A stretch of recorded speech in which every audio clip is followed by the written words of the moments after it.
All right, good evening, everyone.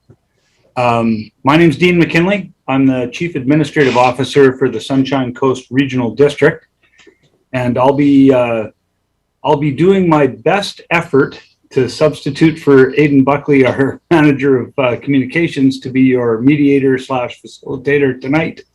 I want to start by acknowledging that the Sunshine Coast Regional District is within the traditional territories of the Shishel Nation and Squamish Nation. And we're here today to speak with you about the Egmont District Volunteer Fire Department, and we'll be speaking tonight about where we are now and where we're heading. And what I'd like to do very quickly is just quickly introduce you to everyone that's on the panel tonight. We have Area A Director Leonard Lee, Chief Financial Officer Tina Perot, Corporate Officer Sherry Reed, our Manager of Protective Services Matt Trite. We also have our Egmont District Volunteer Fire Department Chief Cal Hellier, and I also see our Gibson's Fire Department Chief Rob Michael here. So tonight's session is going to be between 7 and 8 p.m. We'll end at 8. We're going to begin with a presentation that's going to be delivered in sort of collaborative fashion by Leonard, Matt, Tina, and Sherry. And we're going to have some time at the end for questions. You can write in your questions, and at the end of the presentation, I'll be going through and we can promote people so you can ask your questions and we will answer them. And with that, I'm going to do my best to share my screen, and we'll start the slide presentation. So I just have to figure out how to do that now that hold on.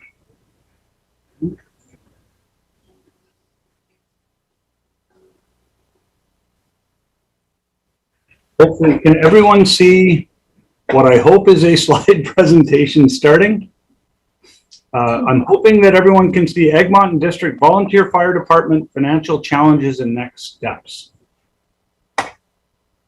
We've got it, Dean. Okay, and I'm hoping that as I click this, it's going to advance. There we go. Len, take it away.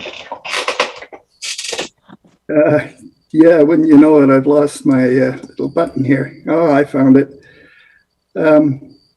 Just a little quick thank you for everyone for attending the meeting, and my apologies for not having an in-person meeting, but we just didn't have enough time once we realized it was possible. So we're in the webinar, and from tonight, all of us are going to learn from the experts the challenges that come with fighting. Did I actually unmute? Oh, I did. Oh, this is good. Providing a modern and efficient fire service. And I think all of us are going to be more knowledgeable when it's done. So here we are. And as the presentation says, the SCRD board budget decisions regarding investments in the Egmont District Volunteer Fire Department were made, and we're looking forward to 2022. And decisions have been made to maintain its long-term viability. And unfortunately, they require an increase in the taxation level. And so we're going to talk about the background and what the future holds for us. So I think that's what I'd like to say, Dean. So we can move to the next one. Thanks, Len. We'll let Matt take over from here. Matt, just let me know when you want me to advance the slide. Okay, thank you. You can hear me okay? Okay, so just a little bit of background for people, and some of you may have been in Egmont at that time. The Fire Protection Service was established in 2005 following a feasibility study and a petition by the residents of what would become the fire protection area. We still have those paper copies of all the separate petitions at the SCRD. At that time, there was a maximum tax rate set of 90 cents per $1,000 to fund the service. And we've now got to the point where that 90 cents per $1,000 is not adequate as far as moving on. The next one, Dean.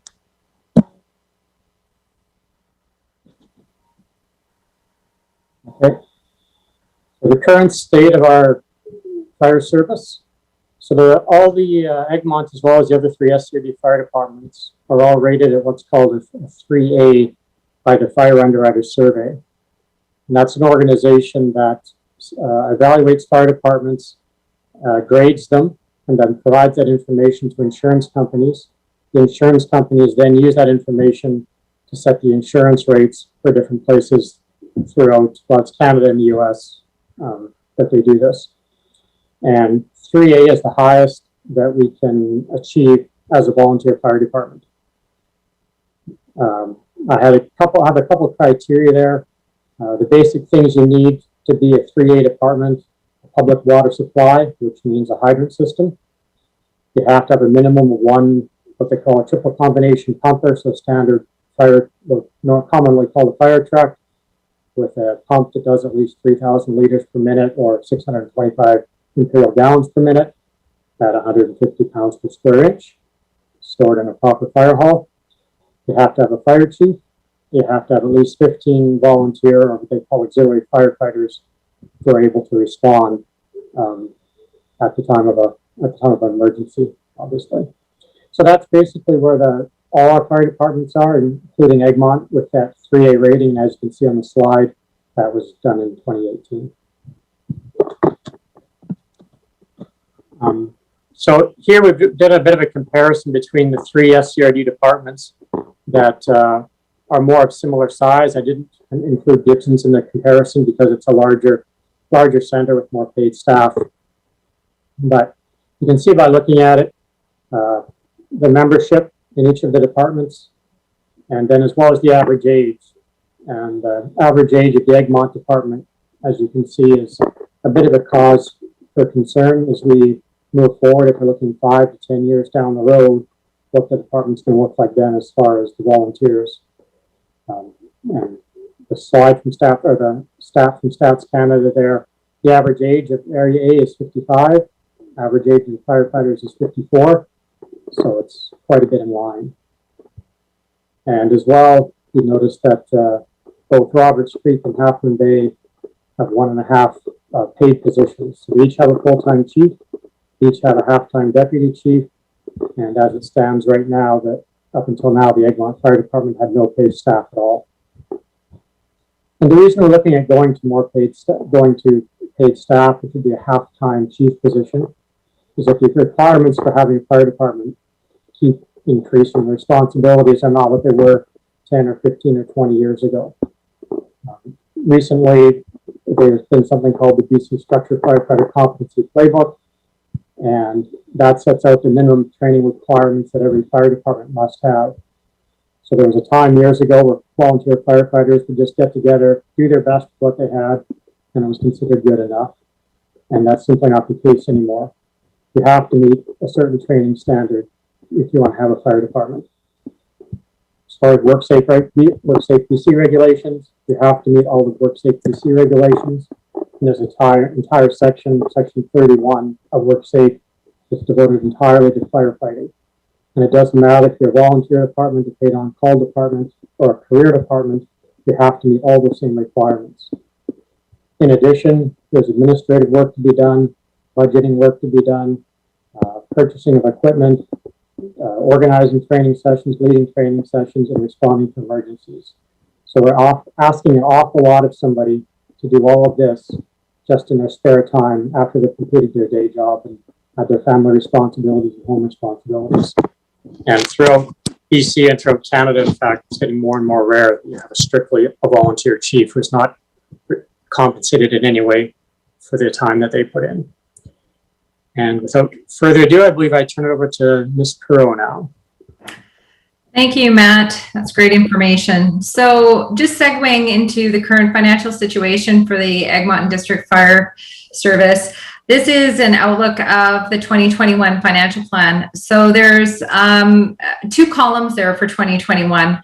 And what we wanted to show is that our current tax requisition for 2021, we were only able to raise $165,134. We actually planned to raise $192,000 to meet the proposals that were put forward for both the fire chief paid position and the benefits for the volunteer conglomerate. So here you can see that essentially over the next 5 years, we're projecting a shortage for the service to meet the current needs. And those are the status quo based on the approved budget items. So next slide there. There's usually a tiny delay. Did it switch? There we go. Right. So a lot of questions have been had about where is the fire? So fire district covered and how many residents or properties are covered. So we just wanted to provide a little more information because of course the taxation is spread around 442 different types of properties and most of those are residential. We do have one utility, so that would be something like a Run of the River or something like BC Hydro. We have 18 businesses included in this particular service. And I know one question has been whether or not the BC Ferries is included in this, and I do believe they are. And we have 4 rec nonprofits here. Next slide.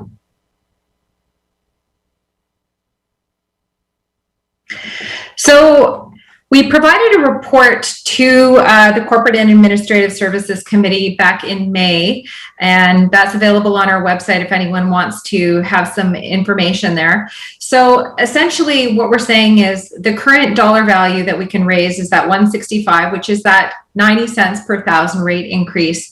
And so what we articulated is based on some of the service needs being projected, we provided a couple of different options to the board for consideration. And essentially the recommendation was that we go to a dollar value of a tax limit by law of up to $1.90, somewhere thereabouts. And right now that could raise up to $350,000. And so you may recall in the prior slide, the next year projects that we need in the neighborhood of about $225,000 for next year. But the future slides will show what we're projecting in the future. So what we're recommending is that $1.90 per thousand limit to meet the needs of the service. So next slide. So what does that mean to residents? So we wanted to just show what that meant per properties based on a few different financial scenarios on what a property would be worth. So currently, based on the current rate, a home that is valued at $500,000 would pay about $450 towards the service. And if we raise the limit, it would essentially double that cost to about $955. But again, what we're saying is we're not proposing to raise the taxation that much next year. Next year, we're looking at about needing, 2.25. So next year, people could anticipate paying for that same $500,000 home about $680. And we did project up to $1 million because we know that there are a lot of lovely homes on the waterfront. And so something in the neighborhood of about, $1,300 if your assessment values are in the $1 million range. Next slide. So some various financial impact scenarios. Here is, I think, some information regarding some insurance. So I'm going to pass this back over to Matt as far as what this meant if we don't do this. Okay, thank you, Tina. So this slide here represents the largest expense for a fire department, largest single expense other than the fire hall itself, is the purchase of firefighting apparatus. And people often question why in a small department where your trucks don't get used very much, why we can't just have an older vehicle, 30, 35, 40-year-old fire truck, as long as it doesn't have a lot of miles on it, it still should be good. And the issue with that is that when, as I mentioned earlier, the Fire Underwriter Survey, when they do their evaluation of fire departments, they provide grading on the fire apparatus, what we commonly call fire trucks. And they have limits on how old those trucks can be. And so just on the right-hand column here, small communities, rural centers, you can see that up to 20, 25 years, you get full credit for that apparatus. They will even push it to 30 years in small communities. But after 30 years, as far as the Fire Underwriter Survey is concerned, that truck no longer exists. And so in the eyes So in the eyes of the insurance company, that truck does not exist and you do not have a functioning fire department. So none of our fire apparatus can really go past the 30-year mark. Right now we have one that's 25 and one that's 26 years old. And we're most concerned about the one pumper truck. That's the one that we're graded on as far as that initial truck out the door. And we can look at purchasing new, we can look at purchasing used, but whatever we do, we can't have a truck that is going beyond the 30-year mark. Because as I said, you get no credit for that as far as the fire underwriter survey is concerned. The next slide, I believe, is back to Ms. Pearl. Hi, Matt. Just before I advance the slide, in the chat, I've got to bring that back up. Bear with me. We had in the chat a question from someone named W. Grote. And the question, whoever posted that, do you mind please posting that in the Q&A section? And that way we can answer that at the end of the presentation. And with that, I will advance to the next slide.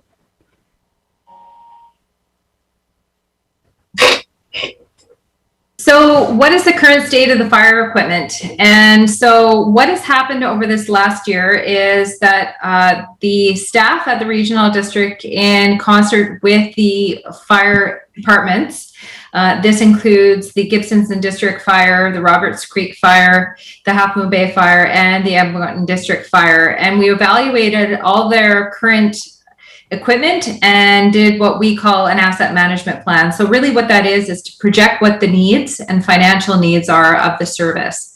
So here are a few different assets and their estimated year. So as you can see, we have a few different items that are relatively new, but we have a few that are somewhat aging per that grid that was just presented by Matt. So what we did is we presented a few scenarios to the directors. Again, this particular report, staff report, was presented at our corporate services meeting in June. And what it says here is we gave a few different scenarios. So historically, the Egmont District Fire have typically purchased used vehicles or used equipment for their services. And what that has done is definitely made things more affordable. However, if you can see in this particular scenario, the green bars indicate some of the estimated values and investments that we're going to need to make into the fire equipment. And so you can see that we're coming up very close in 2023, 2024, and again in 2027, where we're going to have to purchase some pretty substantial. So if best case scenario, we can purchase equipment that's approximately 20% of the full cost, so buying new, we're going to need at minimum an additional $100,000. So if we go to the next slide. And so on the other hand, if we have to purchase and we're not successful with purchasing used equipment and the full cost, you can see that the financial implication is extremely different, the landscape. You can see the bar. We would have to be purchasing vehicles at about $450,000. And so essentially the financial planning side of this is how do we fund these type of pieces of equipment? And one of the recommendations from staff was to do long-term borrowing. And sometimes when we buy those used vehicles, we may not be able to do that. And so that's what the focus is to create a financially sustainable manner to meet the needs of the service from the equipment side of the house. So if you go to the next one. So what does this mean as far as some of the borrowing strategies? We did give a various amount of scenarios in here, and this really just ties back to why we're recommending that up to $1.90 neighborhood as far as the requisition limit increase, because what we foresee over the next 5 years is we're going to have to do some annual contributions, even if we do best case scenario of doing longer term financing up to $65,000 a year on the worst case scenario, and potentially $75,000 in that neighborhood. So again, this just ties back to the financing side of the house. You can go to the next one. I think it's back to you, Matt. Thank you. So this chart here just shows the way that the different fire departments or different levels of fire departments are graded. And if you look at the bottom there, it has a rating of 1, 2, or 3A. All have the same rating as far as being protected. That means people, regardless of whether you have a class 1, 2, or 3A department, you get the exact same discount savings on your fire insurance. So a 1 department, for example, would be like a downtown or City of Vancouver department. So having a 3A rating, we get the same insurance discount that you would having a full-time paid department within the City of Vancouver. If we drop down from there and we get into what's called semi-protected, or if we had no fire service, went down to unprotected, then unprotected, there's no savings at all. To go down to a class 4 department, there'll be some savings, but not nearly what we have now on your fire insurance. In addition to that, the class 4 is seldom assigned to departments because it does have quite limited capabilities when it comes to firefighting. And generally, it's only used for departments that don't have an established water system, meaning hydrants to supply the water for the firefighting. The next one.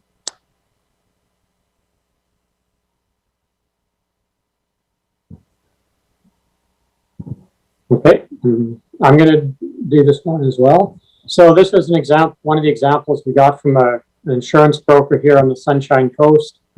The question was asked, if you had a home built 2001 valued at $450,000 in a fully protected, meaning you have a proper fire department, fire hydrants, enough firefighters, and so on, you're going to be paying $650 per year for your insurance in this scenario.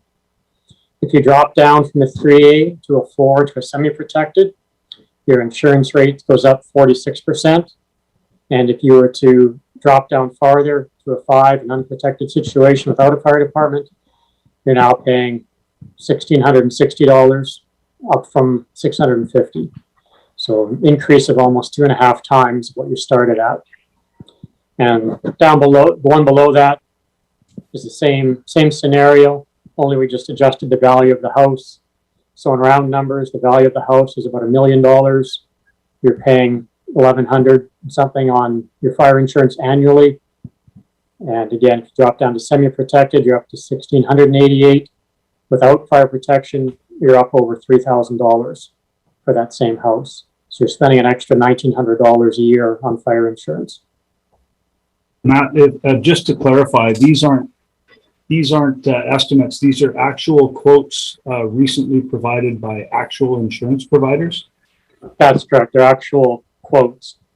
These came from one. I researched another one. I won't bring it up, but the ratio is essentially the same. From protected to unprotected is about a 2.5 times. 2.5 times increase. Sherry's up next. Okay, good evening. So what's next?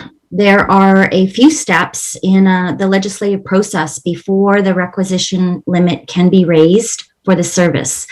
And the first step would be to bring an amendment bylaw forward to the board to give it 3 readings. At that point, we would submit the bylaw to the province along with other supplemental information. And this would be for the review and approval of the Inspector of Municipalities. And that can take 6 to 8 weeks for the inspector to weigh in. And what will happen is the Inspector of Municipalities will decide whether or not to issue us a certificate of approval. So if approval is granted, then the board may proceed with adoption of the bylaw and the change would take effect. However, there's also the possibility that the inspector could come back and order the regional district to take further action, and this would be in the way of conducting a formal elector approval process. For example, an alternative approval process. That would be one method for obtaining elector approval. And that's pretty much it for me. I think, yeah, we're at the end of the slideshow. So questions? So what I'll do is I'm going to stop screen sharing. And I'm going to, so this part, Chris, you'll have to help me out a little bit with this, but I believe what we're going to do right now is I've got a number of questions that have been building in the queue. And the first one is from Cheryl Springman. And the question was how, I guess there's two ways we can do this. We can promote Cheryl and she can ask the question. Is that how we do this? That's probably best because this is going out to YouTube, so the YouTube side of things won't see the text chat. Okay, So- super. Cheryl, you're going to be promoted and you can ask your question, your first question. Thank you very much. Okay, Cheryl, you should be good to go now. So you're talking my first question about how Yearly many 911 calls? Yeah, yearly 911 calls, Cheryl. So what's the answer? Well, maybe what you could do, because no one can see the question you posted. Do you mind reading the question? Oh, they can't? No, I'm sorry, just to be not YouTube, sorry. I'm sorry, just to be technically clear. So this is being recorded for YouTube, and on the YouTube side of thing, it's not possible to see the question and answer chat. So we have a list of questions from the audience, and we're going to bring in audience to ask the questions verbally, so that the recording will have the question and answer. Thanks. Thank you, Chris. Okay, so my question is, how many of the 911 calls that come in to our wonderful Egmont Fire Department every year are from Area A, from the people who pay for it? Or how many of them are just from the highway?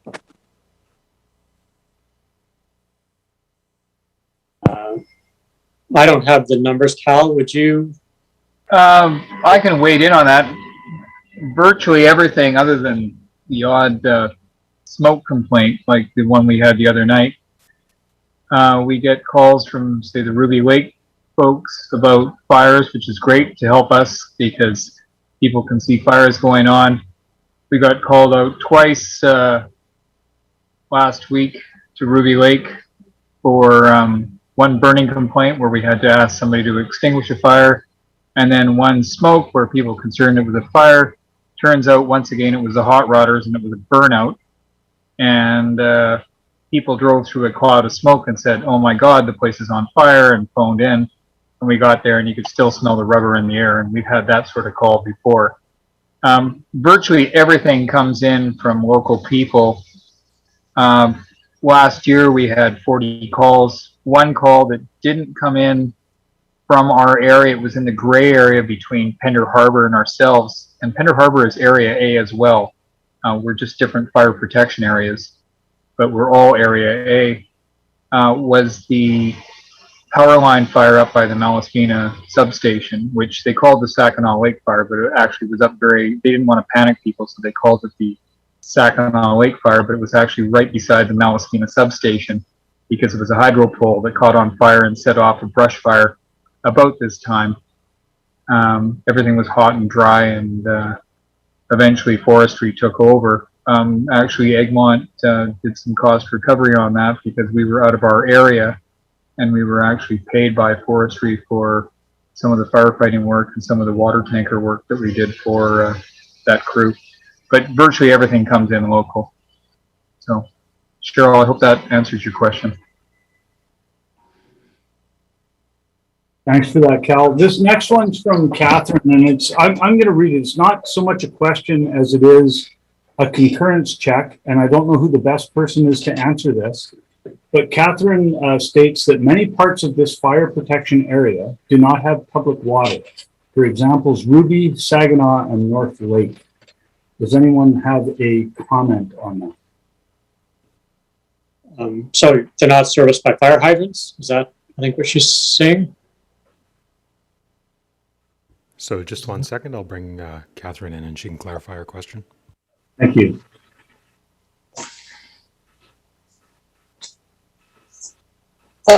Sorry, so it had indicated that the service being provided by the fire department, I can't recall which slide, said that it depended upon public water being available. And I would say most of the residents do not have that.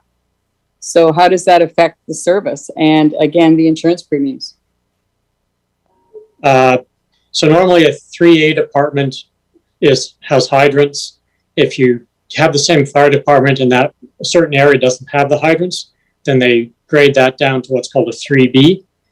And so normally you may not get as much of a discount if you're not in a hydranted area. And I mean, I can't comment on any individual insurance company and what rates they charge. I mean, the private companies, they can charge whatever they want. We just go by the overall trends and the information provided by Fire Underwriter Survey. But a 3A department is the area would be high. So you could have a 3A and 3B within the Egmont and District Fire Department protection area. 3A being those homes that are protected by fire hydrants. 3B being those homes that are serviced by the fire department, but do not have access to fire hydrants. Glenn? If I could just add to that, you take all of Earl's Cove has fire hydrants. Part of Egmont proper has fire hydrants.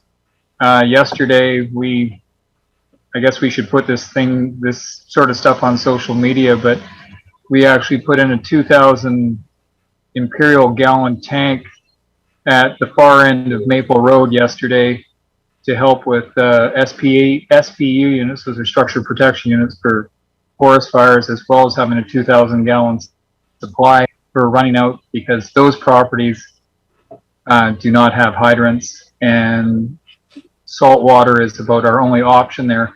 One of the wonderful things about Ruby Lake and North Lake is we actually can get down and we actually practice using transfer pumps to get to our compressed air foam specialized firefighting equipment so that we can help with that. We did make the offer we haven't made the offer to North Lake because the properties are very, very close to the lake. But at the last Ruby Lake Ratepayers Association, we did make the offer to put ponds in different places in the area, and we haven't heard back yet about that. So we are working on that. We have the ponds.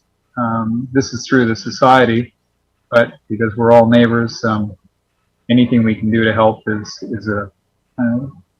is out there, and we're happy to pitch in. Leonard, you wanted to add something? Yes, that insurance quote that you showed there specifically says no fire hydrants is semi-protected. Showed the discount. I don't know if you wanted to show it again, but it had the 3 levels. I would if I could. I'm struggling a little bit to recall that slide. Up next, the next question again, Chris, if you don't mind promoting Cheryl again, she's got a second question about her insurance company. Can you hear me? Yes. Hello? I asked my insurance company twice, and they said based on, say, for example, Pender Harbor, or just on the fact that I didn't have a fire department within certain number of kilometers, the upcharge would be $800 a year. The upcharge based on the 1.90 that you're proposing, that's going to happen, will be $3,000 total, or $1,500 more per year for me. So it's a lot more than not. If I could just mention, are you assessing that based on the very top limit of 350,000? Because I think what we wanted to make sure people understood is the tax requisition limit just gives us the authority to raise up to that amount. So for instance, the limit hasn't been raised since the inception of the service back in 2005-06. So essentially, we're hoping that this particular increase will definitely meet the needs for minimum the next 5 years and hopefully a little bit longer. And what has been positive to the area from not having to raise the requisition limit in the past is due to the assessments. And in the last 5 years, the assessments in the this particular service boundary have increased over 40%. And so what that does is essentially, boosts up the ability to raise more funds in there. So that may still continue to happen. So again, we're not suggesting that we go to that upper limit. However, if we're unsuccessful in certain facets of the equipment side of things, we may be having to accelerate the amount of taxation that we may need to raise. So just trying to give a few different scenarios as to what could be possible if the requisition limit was raised that amount. I don't know if that helps. Am I still on? Yes. I currently pay $1,500 a year, just my fire portion. If it doubles, it'll be $3,000 a year. With the insurance companies saying, I'm going to charge you $800 more a year if you don't have a fire department, it's a little bit extreme, in my opinion. And what I'll offer, Cheryl, is we did our best to get some real quotes in real time from actual insurance brokers, and I recognize that different insurance brokers are going to provide different quotes. That isn't our area of expertise. We aren't insurance brokers. We're just trying to do our best to provide the best information we can to facilitate this conversation this evening. Thank you. Thank you. Up next, we have W. Grout. I hope it's W. Grout. I hope I'm not butchering your name. And if we could promote W. Grout, he has a question next. Thank you, Chris. W. Hi. Grout, you should be good. Wayne Grout. Can you hear me? We can. Hello. We can hear you. Hi, Dean. So my question is so the inception of the Egmont Fire Department, how much as the tax rate in the Ruby Lake or the area here increased per year? Like, is it 25% every year up to the point now where you want to double it? So I have a couple of, I just looked up what the tax requisition was back in 2019 and for the year 2000. And in 2019, the tax requisition was approximately 109,000. In 2000, it was about 125,000. And so this year, yes, it is a substantial jump from that 165 to 192. And that's due to those two items for the volunteers and for the paid fire chief, as those right there are essentially what's requiring that additional funds for the service. So I'll ask the question again. In 2015, it was what rate, and what was it in, say, 2010? I don't have the 2015. I may have to get back to you on that. 2005, sorry. Oh, in 2005, how much was raised in 2005? Well, what was the rate? No, the rate. Oh, the Was rate? it 0.90 in 2005? Well, that was the upper limit we could raise, but it wasn't because we only raised, I think we charged $49,000 the very first year, and that was really to pay for the new hall. So I'd have to go and check the rates. I don't have that handy here. Because that is quite important. You know, what the rate was then, what it has gone up every year. We've creeped up to 0.9 from an initial rate of whatever it was. And now all of a sudden we're going to double it. In 5 years, basically. And well, yeah, in 10 years. Tina, could I please answer this, just part of this? Oh, fabulous. Thank you.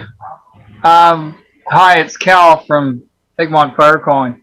I've been a member of the hall for going on 15 years now. The costs that people incurred at the beginning were virtually nothing for the hall because Dean Bosch donated the land, so there was no cost for the land. The Okay. hall was all built on volunteer labor and most of the materials were donated. So there was almost no cost whatsoever for a building that now would cost hundreds, probably $400,000 or $500,000 to build that building easily, cost $49,000. The fire trucks, for the most part, were paid for because a large development was going into Dark Cove. They paid almost $100,000 in development cost charges as seed money to get approval to set this mega resort up in Dark Cove, which is just at the mouth of Jervis Inlet proper. And it didn't go through, but the fire hall still received those monies, and that's what paid for the fire trucks.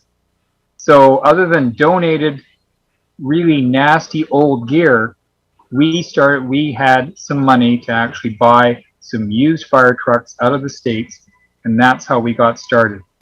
There has been virtually no increase whatsoever for 15 years for the simple reason that everything was paid for. Unfortunately, after having everything new and free virtually, things are starting to time out, things are starting to wear out, and we have to look to the future.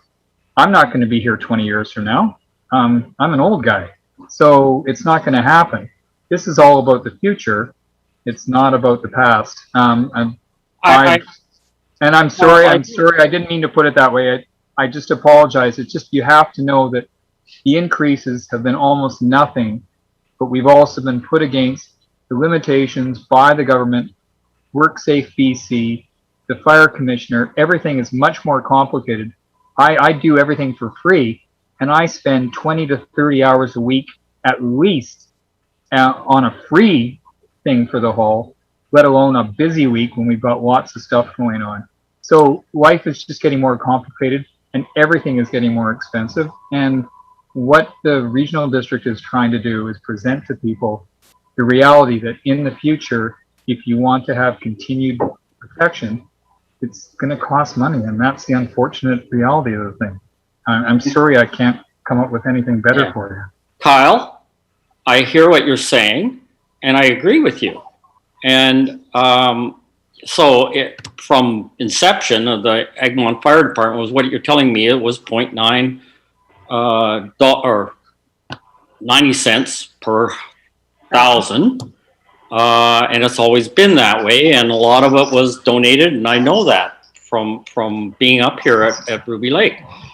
And your presentation or your discussion just a little while ago to Cheryl about what you have actually attended was basically people on the lake reporting things that are not part of what you're attending to the households on this lake.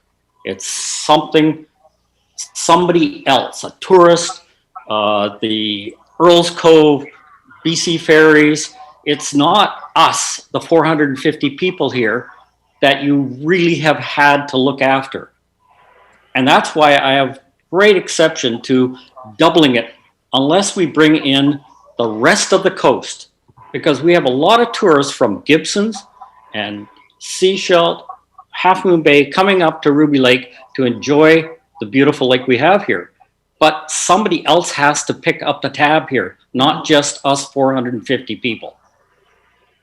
If I'm allowed just to answer one thing quickly on that. This is something a little hard for me to talk about, but 2 out of the last 3 fatalities that I've had to attend as a fire chief in my fire protection area have been at Ruby Lake with local residents, and they were tragedies, both of them. But that was not tourists, that was local people, and we responded to those things. So trust me, we respond to many things in the area, all 3 areas. Thank you for that. I recognize that, Kyle. We've got a number of questions left. I'd like to move on to the next one. And the next one is from Andrew McFadden. Chris, if you could bring Andrew in, he can ask his question. And I just wanted to let people know, these are really good questions. We really appreciate your participation tonight. We've got about 15 minutes left, and we're going to try to get through as many as we can. Andrew, please go ahead. All right. Well, my question disappeared there, so I'll try to remember the best I can. It's really a follow-on to Wayne's question. Thank you, Wayne. And so my question was, does the Egmont VFD have a mandate to respond to highways and emergency calls outside of the fire protection area? E.g., let's say there's something between Saginaw and Garden Bay Road, or assist with Pender Harbor, or areas outside of that little boundary of the 450 properties. And so it's really going to the same question. Is really the emergency response and the fire response benefiting people beyond the VFD ratepayers? Once again, I'm probably the best person to answer this one. Our fire protection area roughly ends at Saginaw Lake Road. Everyone knows that. The Pender Harbor Fire Department, their fire protection area ends at the golf course. There's a huge gray area there. If we are called to that, we are called and tasked by Emergency Management British Columbia. We will respond to something like that if we are told that we are to go by Emergency Management BC. As I mentioned, the last time we went to a large event in that area, we were compensated financially, which came back to the regional district to offset some of our financial costs. We got money for manpower and equipment from forestry for fighting a fire on the power lines. Usually car accidents, trees down, that sort of thing, will get called out. But one thing to consider is that only involves, it's the same as emergency medical responses, which we get all the equipment back that we use, whether it's oxygen or safety supplies, that sort of thing. Keep in mind that none of us are paid. We only get a honorarium for gasoline and wear and tear on our clothing if we show up for a practice. We're not paid in any way, shape, or form. So if we go to these calls, we might burn a little bit of extra fuel, but emergency medical calls, think about it, we're at least half an hour faster than the ambulance sometimes. And that's something else that might come up later on in the meeting, but we will go, and there's also a moral and ethical component to the fact that if people are out in the middle of the night and it's stormy and awful, somebody's got to go out there. So. Yeah, and no discounting that, Cal. We appreciate that. And there is that gray area, but it raises the question to follow on from Wayne's.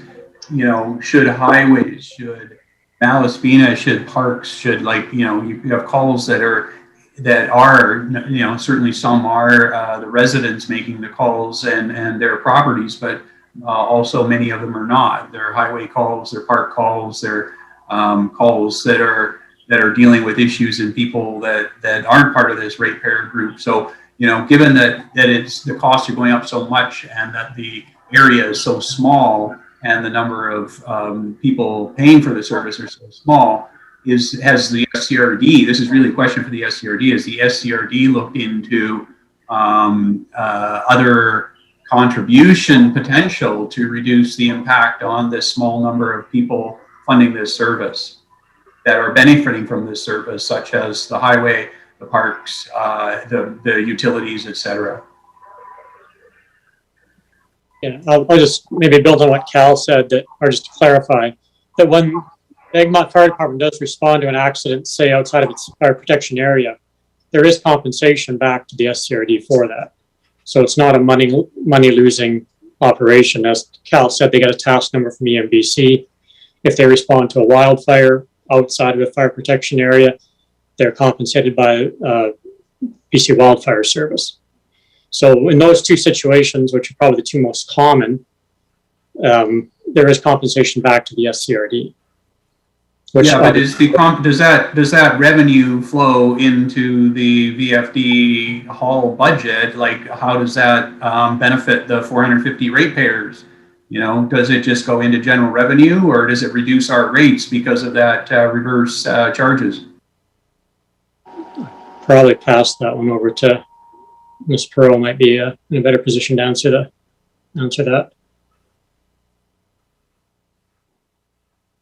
Well, I think this is a little outside. So essentially, if we get money from the province, that goes into the fire department's budget, so they receive it, and so that would go towards revenue for them, and potentially, you know, if it goes into reserves, that just offsets additional needs. I know we've got quite a few other types of questions too there in the chat, so. We've got a number of questions left. I'm going to try to get to as many as I can. Lynn McDonald, you're next. Chris, if you don't mind promoting Lynn. Okay, Lynn, you should be good to go. Yeah, no, I just wondered if any other options have been looked at, like merge. I mean, Andrew alluded to some, if we could charge for calls such as accidents at the swing on Ruby Lake that are nothing to do with residents, it's people up here for the day, or could we merge with Pender Harbor Fire Hall? Like, what other options have been considered rather than just the tax increase? I think, yeah, definitely responding. So operational would be different than funding equipment. So I think that's something that we might have to take back and see what other options are there. Thank you. The next question was from Maureen, and Maureen has let us know that she can't speak her questions because her internet keeps cutting out. The first one, Maureen, I'm going to take a stab at, and the first one was planes over 50 years old are still in regular commercial use. Why is such a short best before date on fire trucks? Matt, feel free to correct me. I don't know why the insurance people make those decisions, but feel free to extrapolate if you have an answer. Yeah, Fire Underwriter Survey, just in their evaluation of fire apparatus, fire trucks, looks at them, and the older the trucks get, the less reliable they are. The older the trucks get, the more they break down. The older they get, the harder it is to find parts. And so they look at all those factors, and they say 30 years is the. And it can be kind of difficult to understand sometimes when you have a 32-year-old truck, a lot of miles on it, that makes you would think it should still be good, and in theory it should be, but unfortunately when the Fire Underwriter Survey says that, and insurance companies use that evaluation to set the rates, you're sort of bound to go by what that 30-year standard. Thanks, Matt. There's a couple of questions here that are a very similar theme. Chris, do you mind bringing in David? He's got a question that's actually related to a couple of other questions. So David Agosti, sorry if I'm butchering your name, please go ahead. That's okay. Everybody butchers it. Thank you very much. My name's David. I actually have my dad, Mario, beside me. He just asked me to help with the technology and the research. He's the one who lives in Egmont. And I guess first, kind of what I wanted to say is I think there's a little bit of a forest for the trees going on. I don't think my dad sort of questions the cost to, run the fire hall. I think the question is, where are those monies coming from and who is the fire hall servicing?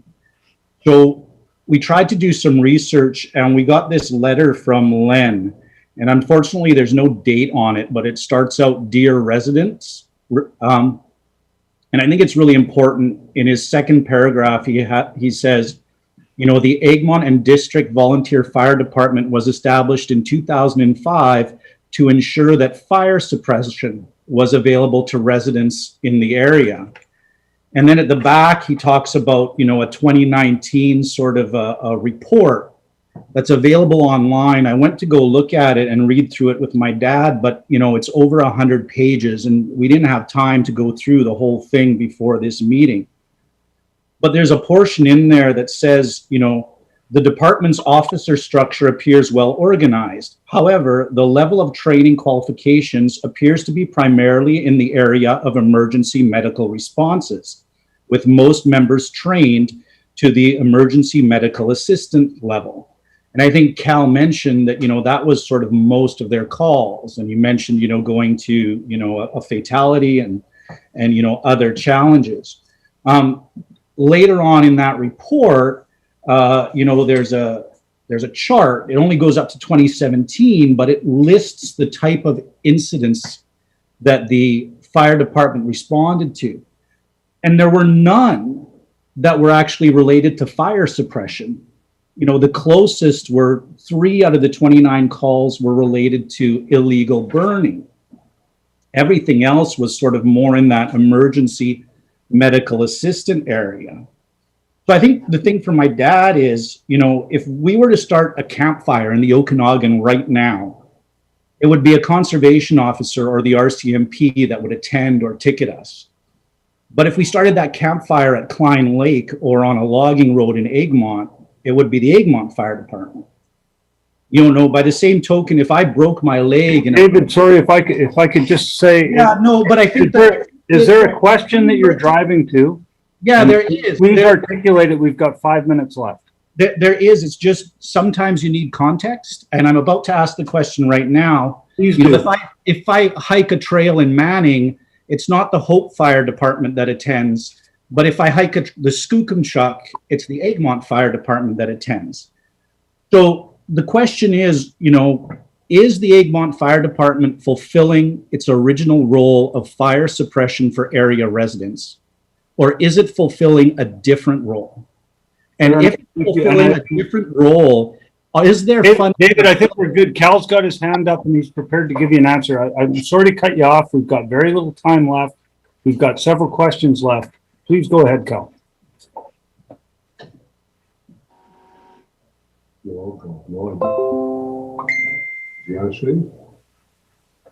Cal, go ahead. Okay, folks. Cal? Sorry, I just, we do lots of complaints. We go to burn complaints when we had fires. David, you weren't here, but just down from your dad's place, we fought a structure fire successfully last year, saved the structure, made sure everybody was safe. And for a small rural department, that's a big win. I've been to just down the street from that in Bradwin 2 years before. We were at that electrical fire where Vern Bullock's old place almost burned, and we almost had a backdraft out of that. When we opened the place up, it did backlight, and that's in conjunction with our friends from Pender Harbor. Most people don't realize that we have an automatic aid partnership with Pender Harbor. Our expenses are kept down to an astronomical level by the fact that the Pender Harbor Fire Improvement Area Society has decided to back us 100%. And so we get a call, they get a call. We have double, if not triple, the manpower at any given time. You asked about why a lot of our training is more medical based. When a lot of your firefighters are 55 or older, they can still work on medical calls, but they can't do actual fire contact. Chris Cervenko, myself, we have Michael Parrott, Alicia Musaji, Mark Stokes, all have Live Fire 1, Live Fire 2, I have Live Fire 3. We can attack buildings, but because we are an exterior firefighting operation by law, we are not allowed to go in. Unfortunately, we lost my deputy chief due to the COVID financial boom, and he was a 27-year Vancouver fire guy. We can fight fires. We do fight fires, but it's not a primary thing. If you go to any big hall anywhere, structure fires now are becoming something that's very rare. Most of it is car accidents and medical calls of heart attacks. And, we can give a 20 to 35 minute head start on the ambulance. That might be something that's good for you guys. Thank you, Cal. And I just wanted to add to your point where you said structure fires are becoming pretty rare. And that's what people think about when they think of fire departments. Our second busiest fire department on the Sunshine Coast next to Seashell is Gibson's. And Gibson's does a ton of calls every year. 1 to 3 of those calls each year is a structure fire. Tina has noted that there's a couple of questions she can answer very quickly because we're about to wrap up. And what I'd like to say is we're happy to provide answers to the questions that are outstanding and provide those. And if you have additional questions, feel free, Len, I hate to put you on the spot, but feel free to email your electoral area director who will forward them to staff for a response. Tina, you had a couple answers you were able to provide quickly. Yeah, I just saw that we're getting short on time, so I just wanted to address Randy Grove's question and Fritz and George Casey. So there are other avenues to raise funding without doubling our tax rates? And the second part is, are there any provincial or federal grants available for funding fire equipment and trucks? So just in concert for both of those, the Sunshine Coast Regional District was successful in getting a UBCM grant of $100,000, and Egmont received $25,000 for that. And so that went towards buying a truck. So yes, we do definitely look, but there are very limited grants available for purchasing fire equipment, but we definitely try to for other types of things as much as we possibly can to strengthen the whatever is the need for the fire departments. And there are other avenues to raise funding without doubling tax rates. And again, that kind of is the same of that. So it would be only capital, but they're very few and far between. But there really is a recognition by the province, especially in BC, that making sure that things like wildfire protection, those things are really critical for our fire departments. I don't know if the fire folks have any other points to make. All right, thank you very much, Tina. And we've come to the end of our time. I do want to recognize everyone that contributed tonight and everyone that participated tonight. We appreciate your contributions. We appreciate your participation, and we thank you for that. Leonard, to you, Matt, to you, Sherry, Tina, Cal, Rob, thank you for all of your time. We will track the questions that we missed. We will make available the responses, and we do thank you, and have a wonderful evening. Thank you so much, everyone.